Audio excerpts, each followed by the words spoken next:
gran saludo para todos. Y que tengan un buen día o noche. Les habla, el Dr. Adelis Rodríguez. A continuación. Morfofisiología humana 1. 4. Clase número 3. Tengan en cuenta, que en la parte inferior de este video, al darle clic en más información, se desplegará un panel donde estará todo el material complementario, clases escritas, laminario y más. También, al ingresar a mi canal, podrán entrar en lista de reproducción donde podrán encontrar todos los videos, agrupados por materia y año. Y recuerden que si este material es de su agrado, pueden colaborar suscribiéndose, dándole clic al botón de la campanilla para recibir nuevas actualizaciones. No olvides darle me gusta y dejar tu comentario. Por supuesto que te agradezco si compartes este video para que otros puedan recibir más material como este. Y por último, si sale de tu corazón también dejaré el link para donaciones. Muchas gracias de antemano.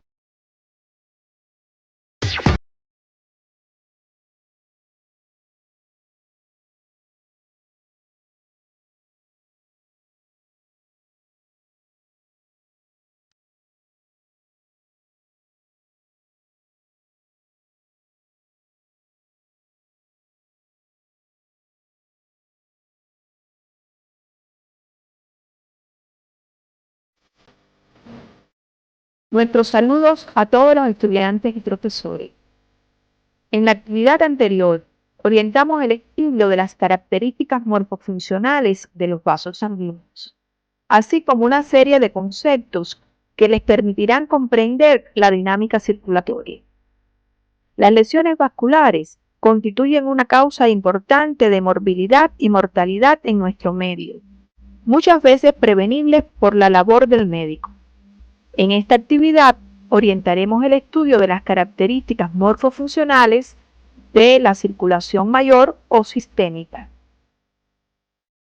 Al concluir el estudio de estos contenidos, serán capaces de explicar las características morfofuncionales macroscópicas de la circulación mayor, destacando las particularidades de sus componentes arterial y venoso, y sus expresiones hemodinámicas, así como interpretar las modificaciones del pulso arterial y la presión venosa, teniendo en cuenta los factores de los que dependen y destacando su significación clínica. La circulación mayor o general está integrada por un conjunto numeroso de vasos sanguíneos arteriales y venosos de diferentes calibres, a través de los cuales el corazón izquierdo envía sangre rica en oxígeno y nutrientes hacia las redes capilares de órganos y tejidos, y desde estos retorna al corazón derecho. En la imagen se representa en rojo la circulación de la sangre oxigenada y en azul la sangre venosa. El estudio de las características morfofuncionales de estos vasos se realiza teniendo en cuenta un sistema arterial extendido entre el ventrículo izquierdo y los tejidos corporales, y 3 sistemas venosos extendidos entre los tejidos y el atrio derecho. El sistema arterial tiene un vaso central de gran calibre, la aorta, del cual parten los ramos hacia las distintas regiones y órganos del cuerpo. Esta arteria se extiende desde el orificio aórtico del ventrículo izquierdo hasta nivel de la cuarta vértebra lumbar, donde se dividen sus ramos terminales, las arterias ilíacas comunes o primitivas. La aorta tiene 3 porciones, ascendente, arco aórtico y descendente. Esta última se subdivide en torácica y abdominal, al pasar por el hiato aórtico del diafragma. La aorta ascendente, de unos 6 centímetros de longitud aproximadamente, se sitúa primero por detrás del tronco de la arteria pulmonar y luego entre esta y la vena cava superior por la derecha. Sus únicos ramos son las arterias coronarias izquierda y derecha, estudiadas anteriormente. El arco aórtico es continuación de la porción ascendente de la aorta hacia atrás y hacia la izquierda, por encima del bronquio principal izquierdo, hasta llegar a nivel de la cuarta vértebra torácica. Desde la superficie convexa del arco aórtico parten de derecha a izquierda 3 ramos arteriales: el tronco arterial brachiocefálico, la arteria carótida común izquierda y la arteria subclavia izquierda, cuyas ramificaciones irrigan las estructuras de la cabeza, el cuello, el miembro superior y parte de las paredes del tórax. El tronco arterial brachiocefálico se proyecta hacia arriba y a la derecha hasta llegar a nivel de la articulación esternoclavicular derecha, donde se divide en las arterias subclavia derecha y carótida común derecha. Las arterias carótidas comunes derecha e izquierda tienen inicios diferentes en el tronco arterial brachiocefálico y en el arco aórtico respectivamente. Este hecho condiciona diferencias de longitud y porciones entre uno y otro lado. Ambas carótidas comunes se extienden hacia arriba hasta nivel del borde superior del cartílago tiroideo, donde se dividen en sus ramos terminales, las arterias carótidas interna y externa. En su trayecto por la parte lateral del cuello, se relaciona estrechamente con el esófago y la faringe, la tráquea y la laringe, el músculo esternocleidomastoideo, la vena yugular interna y el nervio vago. El conocimiento de la trayectoria y relaciones de la arteria carótida común es muy importante desde el punto de vista médico para la exploración del pulso arterial, para controlar sangramientos y para hacer estudios radiográficos contrastados. Las arterias carótidas internas y sus ramos fueron estudiados oportunamente en la vascularización del encéfalo y solo deberán recordar sus características generales relacionadas con el inicio, trayecto y ramos. La arteria carótida externa se inicia a nivel del borde superior del cartílago tiroides y se proyecta hacia arriba por la parte lateral del cuello hasta alcanzar la altura del cuello del cóndilo mandibular, donde se divide en sus 2 ramos terminales, las arterias temporal superficial y maxilar. En su recorrido por el cuello, emite ramos para la glándula tiroides, la lengua, piel y músculos de la cara, el músculo esternocleidomastoideo, faringe, región occipital y musculatura masticatoria, entre otras. Obsérvese la distribución de las arterias auricular posterior y occipital, ramas de la carótida externa. Observen en esta imagen la amplia distribución de la arteria maxilar por las estructuras del aparato masticatorio. En esta imagen puede observarse el recorrido de la arteria lingual a través del piso de la cavidad bucal. Observen en esta imagen la distribución de algunos ramos de la arteria maxilar por las cavidades nasal y bucal.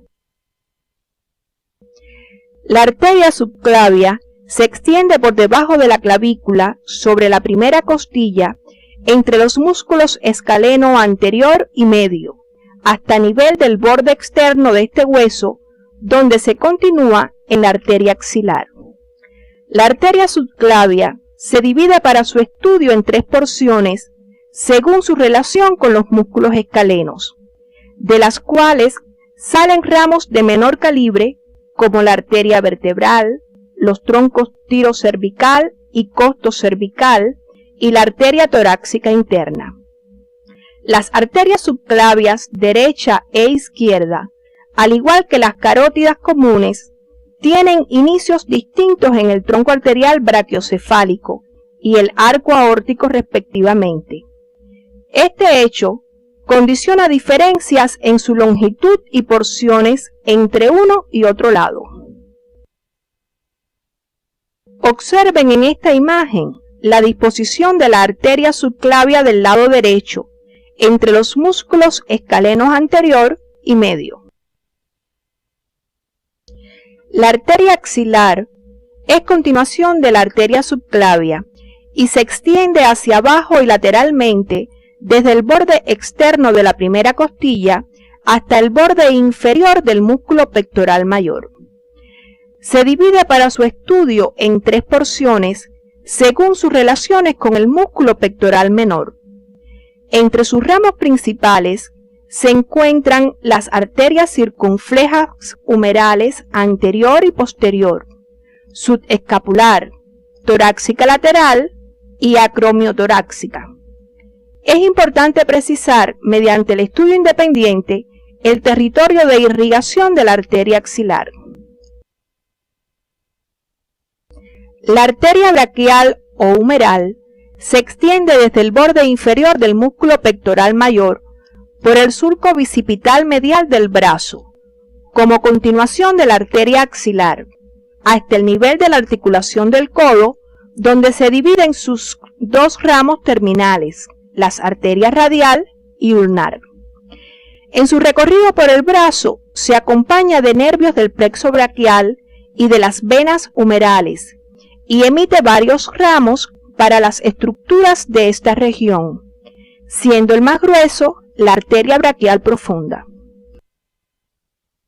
Observen en esta imagen el recorrido de la arteria braquial por el surco bicipital medial, acompañada por los nervios mediano, ulnar y braquiocutáneo medial. Las arterias radial y ulnar descienden por la cara anterior del antebrazo, más o menos paralelas a los huesos de igual nombre, protegidas por los grupos musculares de esta región. Particularmente la arteria radial se sitúa superficialmente en su tercio distal por delante del radio, hecho que le confiere una significación clínica especial como punto de exploración del pulso arterial. Ambas arterias emiten ramos que participan en la irrigación de las estructuras del antebrazo, incluidas las articulaciones del codo y de la muñeca. Las arterias radial y ulnar, al llegar a la región de la mano, se anastomosan entre sí y forman los arcos arteriales palmares superficial y profundo. El arco palmar superficial se forma por la unión del ramo palmar superficial de la arteria radial con la arteria ulnar, como se observa en la imagen. De este arco parten 4 ramos más finos para los dedos, con los nombres de digitales palmares comunes, de los cuales parten distalmente los ramos digitales palmares propios.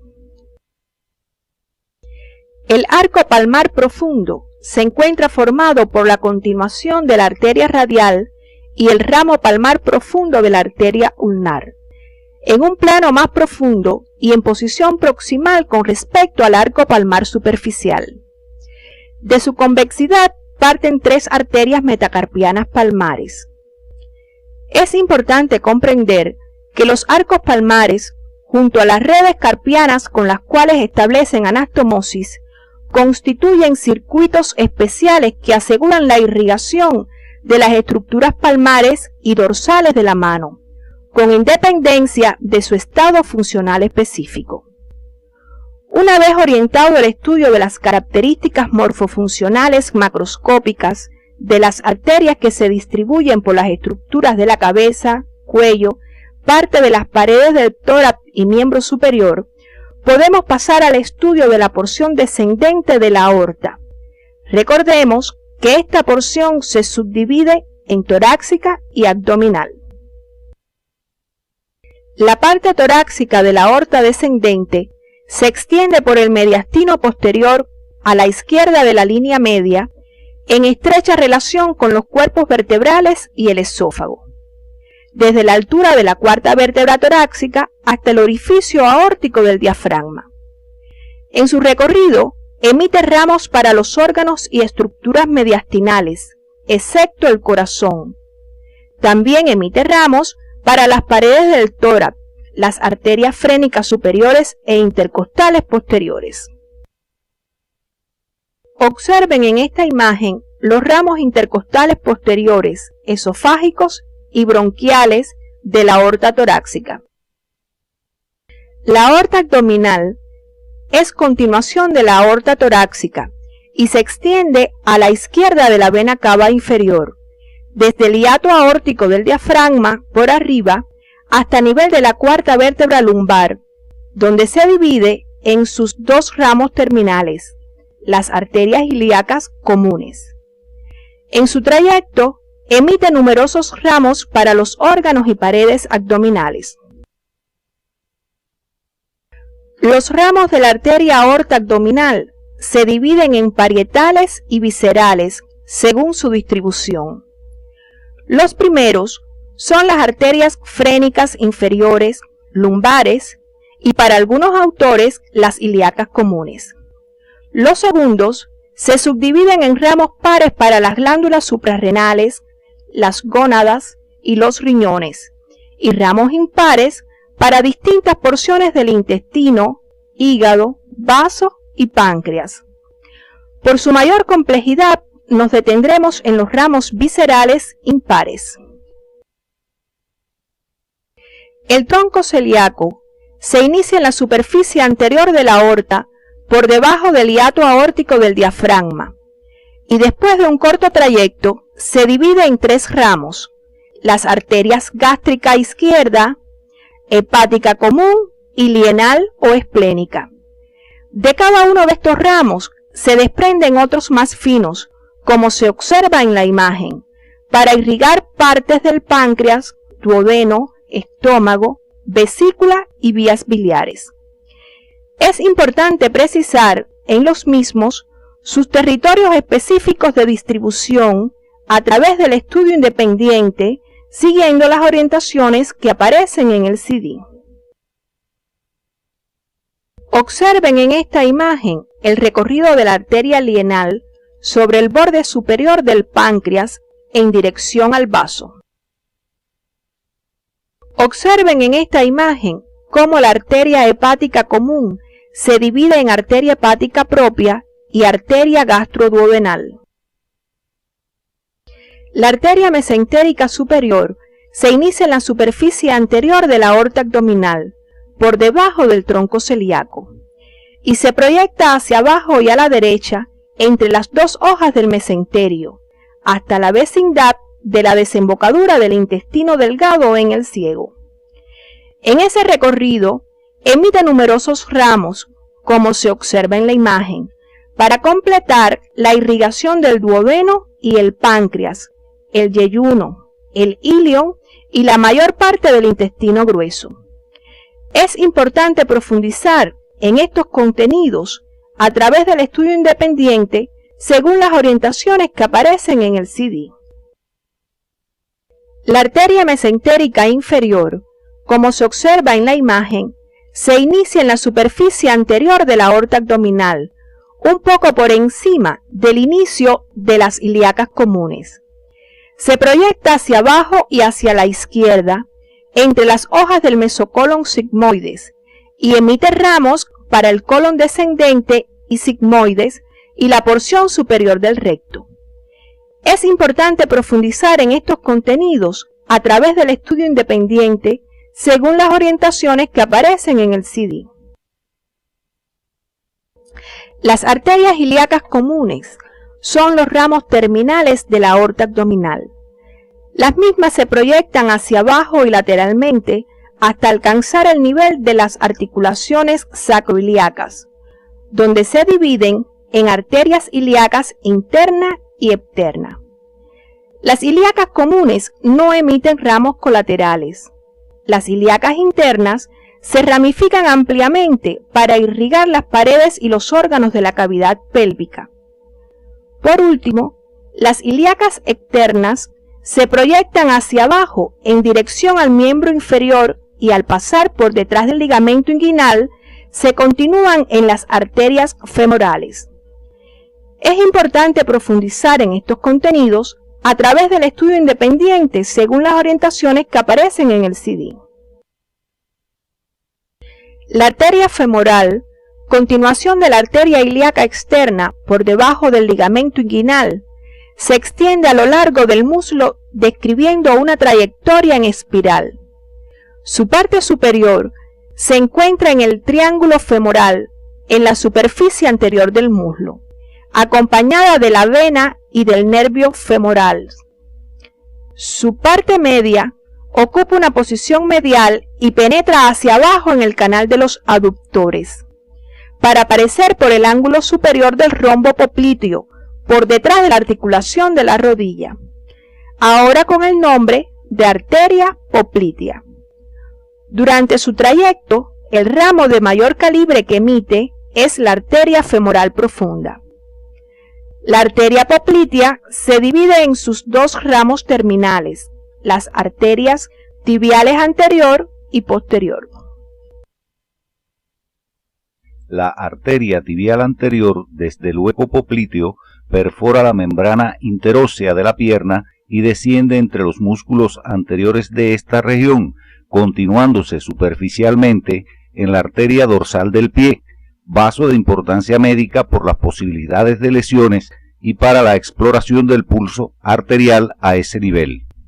La arteria tibial anterior emite ramos finos para las articulaciones de la rodilla y del tobillo, además de aquellos que irrigan parte de la musculatura y piel de la pierna. La arteria tibial posterior desciende entre los músculos posteriores de la pierna y se sitúa por detrás y por debajo del maleolo medial, sitio donde puede explorarse su pulso, y llega entonces a la planta del pie, donde se divide en los ramos plantares medial y lateral. Las estructuras del dorso del pie son irrigadas mediante ramos de la arteria dorsal del pie. Los de mayor significación son la arteria arqueada y el ramo plantar profundo, el cual establece comunicación con las arterias plantares. Las estructuras de la planta del pie son irrigadas por ramos de las arterias plantares medial y lateral, ramos terminales de la arteria tibial posterior. Debe destacarse la significación funcional del arco arterial formado por las arterias plantar lateral y el ramo plantar profundo de la dorsal del pie, el cual asegura la irrigación de las estructuras del pie desde ambas arterias tibiales, aun en situaciones de compresión. Una vez orientado el estudio de las características morfofuncionales macroscópicas de las arterias de la circulación mayor, estamos en condiciones de abordar el estudio de las venas. Toda la sangre distribuida por el organismo a través del sistema arterial de la circulación mayor, excepto las coronarias, regresa al corazón siguiendo el cauce venoso del sistema de las venas cava superior e inferior o de la porta hepática, cuyas características morfofuncionales macroscópicas serán estudiadas a continuación. El sistema de la vena cava superior está constituido por el conjunto de venas a través de las cuales es drenada la sangre procedente de la cabeza, cuello, miembros superiores y parte de las paredes del tronco hacia el atrio derecho. Su tronco venoso principal es la vena cava superior con una longitud promedio de 5 a 6 centímetros, formado por la confluencia de los troncos venosos brachiocefálicos izquierdo y derecho, por detrás de la primera articulación esternocostal derecha, quedando situado a la derecha y algo por detrás de la aorta ascendente. Los troncos venosos brachiocefálicos se forman por la unión de las venas subclavia y yugular interna de cada lado por detrás de la articulación esternoclavicular correspondiente. La vena yugular interna es el vaso principal para el drenaje de la sangre de las estructuras intracraneales. Se extiende profundamente por la parte lateral del cuello, desde el agujero yugular de la base del cráneo hasta su unión con la vena subclavia correspondiente. En este trayecto se acompaña de la arteria carótida interna primero y luego de la carótida común, así como del nervio vago. Recibe otros afluentes al descender por la parte lateral del cuello, según se observa en la imagen.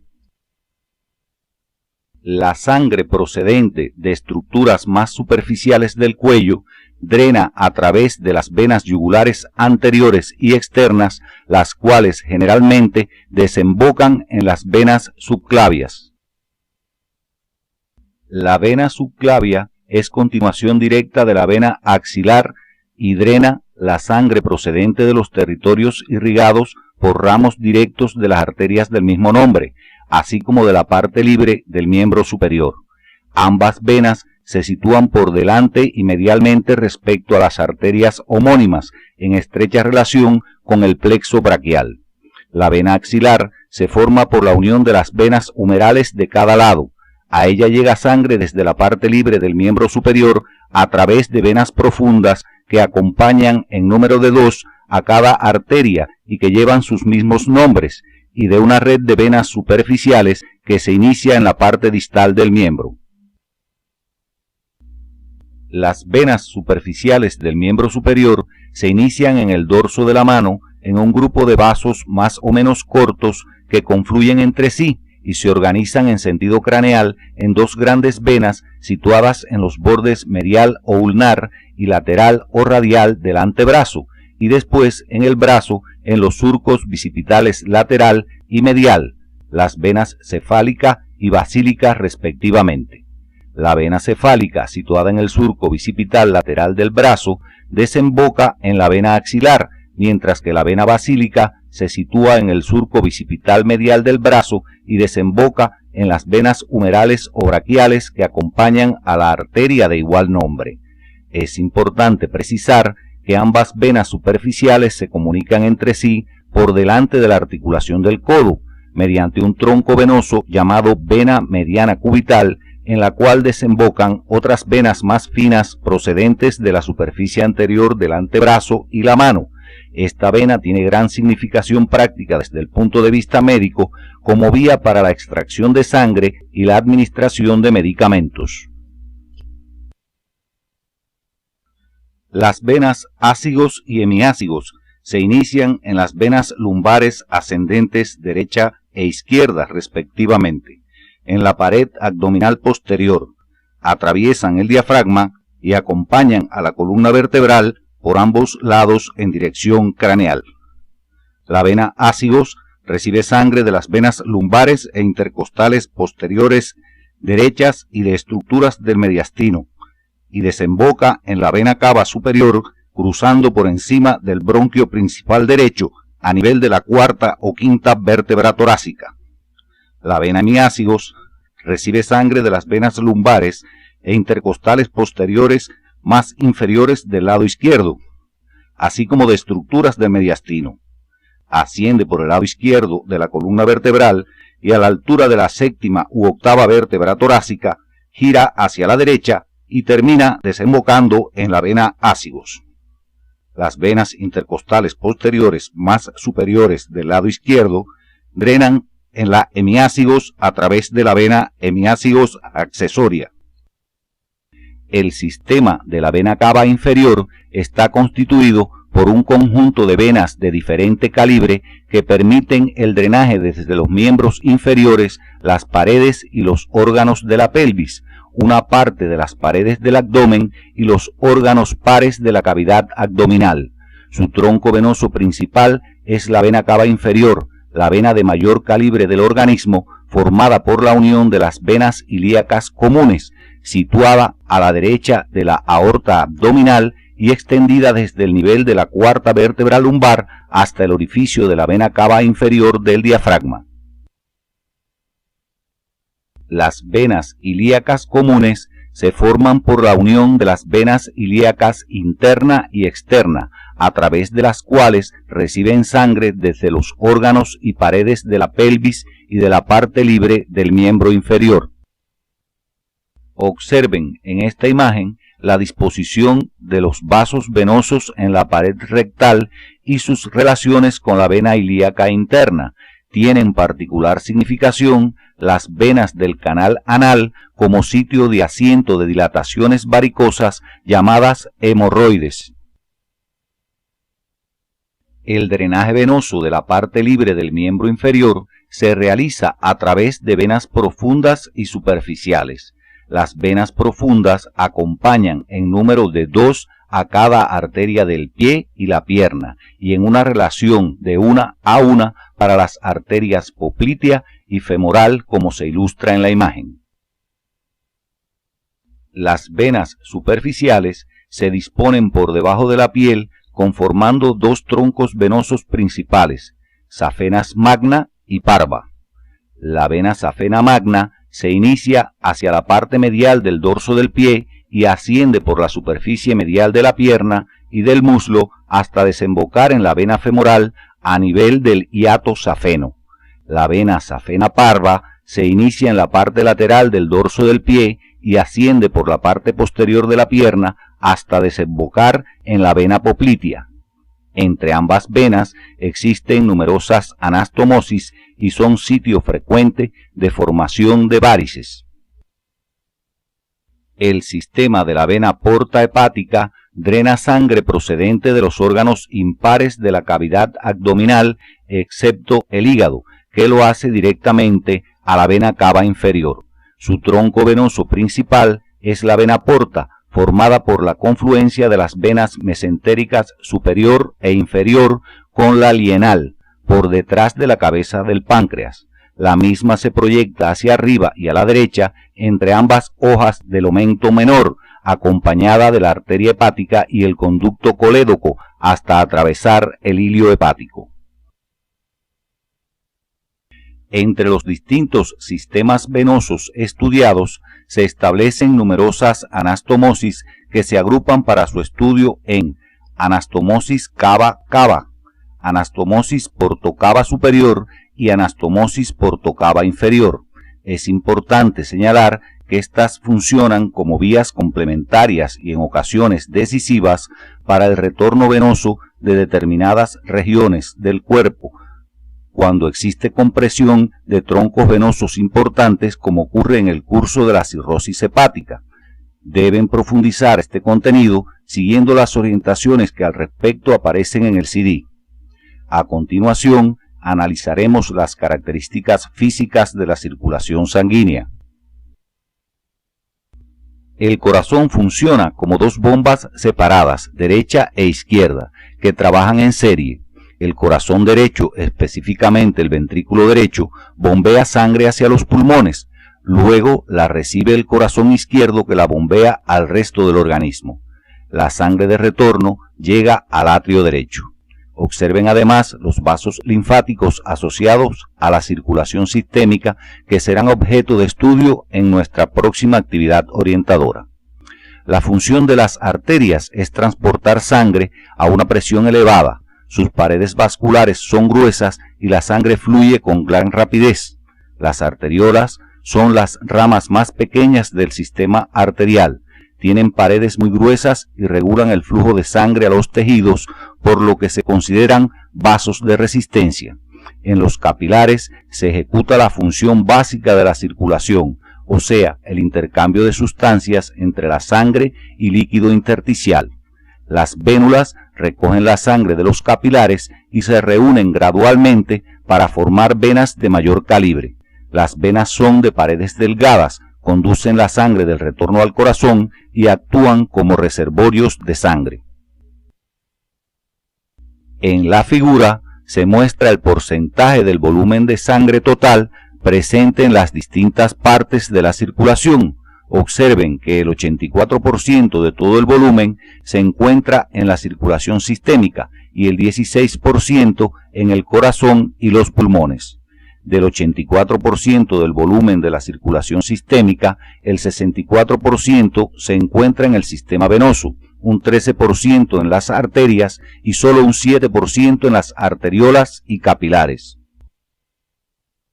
En la imagen se muestran las áreas de corte transversal de los vasos de la circulación sistémica. Observen que si todos los vasos del mismo tipo se reúnen, la mayor área corresponde a los capilares y es precisamente en este sitio donde la velocidad de la sangre es menor, lo cual está en correspondencia con el intercambio que tiene lugar en los mismos. Así podemos resumir que el área de corte transversal es inversamente proporcional a la velocidad de la sangre.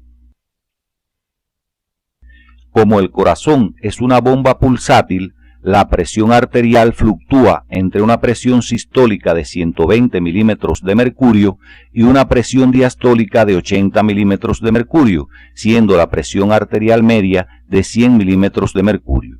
En la imagen pueden apreciar además que a medida que la sangre fluye por los vasos sanguíneos sistémicos, la presión va disminuyendo hasta hacerse cero a nivel del atrio derecho. Observen que la presión media disminuye relativamente poco en la aorta y las arterias de mediano y pequeño calibre en comparación con la caída brusca en las arteriolas, debido a que a este nivel se regula el flujo sanguíneo tisular dado por la gran resistencia de estos vasos al curso de la sangre. En los capilares, la presión media es baja, lo cual favorece su función de intercambio. Luego disminuye hasta cero a nivel del atrio derecho. Podemos concluir que la caída de presión en cada parte del sistema vascular es proporcional a su resistencia.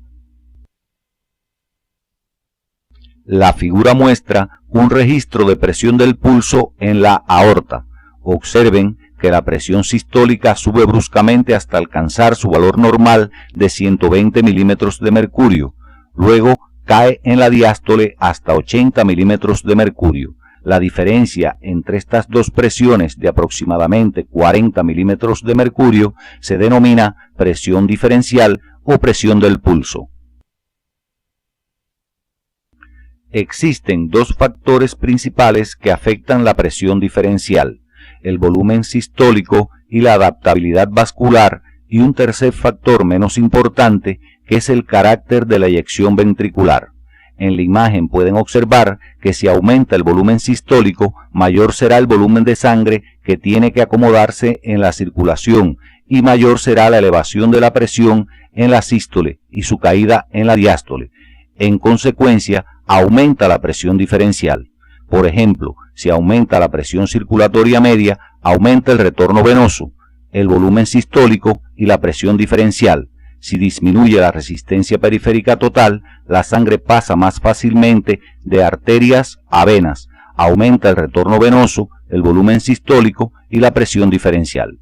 Si disminuye la adaptabilidad, mayor será el aumento de presión para un volumen sistólico dado, por tanto, aumenta la presión diferencial. Esta situación se presenta en la arteriosclerosis. En la figura se muestra el contorno del pulso en situaciones patológicas como la arteriosclerosis, donde se observa que está aumentado, y en la estenosis aórtica disminuido. Observen su comparación con el normal. En la imagen se muestra el perfil de presiones del pulso según el calibre de los vasos. En la medida en que la onda viaja hacia los vasos de menor calibre, pueden observar que la misma se amortigua completamente a nivel de los capilares. Esto depende de dos factores: la mayor resistencia y menor capacitancia de los vasos a medida que nos alejamos del corazón. Otro aspecto que deben considerar en su estudio independiente es el por qué podemos afirmar que la transmisión de la onda del pulso es más rápida que la velocidad de la sangre. Pueden apoyarse en la orientación que aparece en su CD. La exploración del pulso es una práctica común para conocer sobre el funcionamiento cardíaco, por lo que el conocimiento de los factores que lo originan y determinan sus características permite al médico interpretarlo de manera adecuada y útil. Al palpar el pulso arterial se debe tener en cuenta su frecuencia, o sea, el número de pulsaciones por minuto, el ritmo, es decir, si es regular o irregular, su calidad, es decir, si es duro o blando, y su amplitud, donde se precisa si es amplio o pequeño. La sangre procedente de todas las venas sistémicas llega al atrio derecho, por tanto, la presión a este nivel se denomina presión venosa central o PVC. La presión venosa central está regulada por un equilibrio entre la capacidad del corazón de impulsar la sangre y la tendencia al retorno venoso. Si el corazón bombea la sangre con eficacia, la presión venosa central disminuye, mientras que la debilidad cardíaca la aumenta. Cualquier factor que disminuya el retorno venoso disminuye la presión venosa central, pero si aumenta la entrada de sangre al atrio derecho, aumenta la presión venosa central, como es el caso del aumento del volumen sanguíneo, la venoconstricción y la disminución de la resistencia periférica total. En la imagen se muestra el efecto de la presión hidrostática o presión gravitatoria sobre la presión venosa. Cuando una persona está de pie, inmóvil, la presión a nivel del atrio derecho es de 0 milímetros de mercurio, pero en la medida en que nos alejamos del corazón en sentido caudal, la presión se va incrementando hasta llegar a más 90 milímetros de mercurio a nivel del pie. Este efecto también se pone de manifiesto para las presiones arteriales. En la parte izquierda de la imagen pueden observar la disposición de una válvula venosa. Observen que se abre en el sentido del corazón cuando se comprimen desde fuera por la contracción de los músculos que las rodean, lo que se conoce con el nombre de bomba venosa. El efecto de la bomba venosa hace que la presión en los miembros inferiores disminuya hasta 25 milímetros de mercurio cuando la persona está caminando. Sin embargo, cuando la misma no funciona, aumenta la presión venosa periférica, aumentando el diámetro de las venas, con lo cual las válvulas se hacen insuficientes, apareciendo las várices venosas. Después de orientado el estudio de estos contenidos, arribamos a las siguientes conclusiones.